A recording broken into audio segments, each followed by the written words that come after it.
ও মা 5 দিন বাকি আছে, পুজো চলে এসছে, আর লিস্টে তার 5 জনই বয়ফ্রেন্ড আছে। এবার বল কার সাথে যাবি? আমি ভেবেছি না আমাদের যে বাড়িতে জল দেয় রামু হ্যাঁ ওকে ফোন করলে চলে আসবে। এবার বল শুন আমি ভেবেছি ওই যে নিমতলায় যে মদারু গাজারুরা বসে থাকে ওদেরকে ভাবছি। আরে ওদেরকে একটা বিরিয়ানি প্যাকেট আর বোতল বিয়ার দিয়ে দিব, ওরা এমনি চলে আসবে। আচ্ছা আচ্ছা আচ্ছা বল বল। আচ্ছা সপ্তমী সপ্তাহে আমি ভাবছি রান্টুর সাথে যাবো।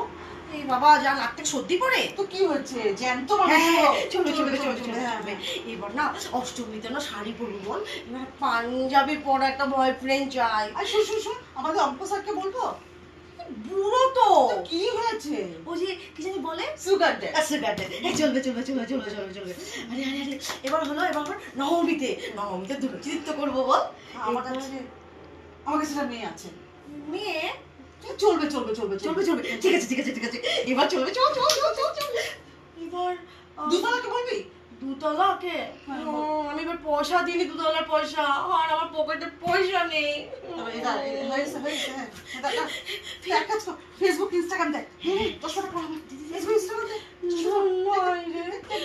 নাই রে কেউ নেই। এ বছরও পুজোতে কোনো বয়ফ্রেন্ড পেলাম না রে।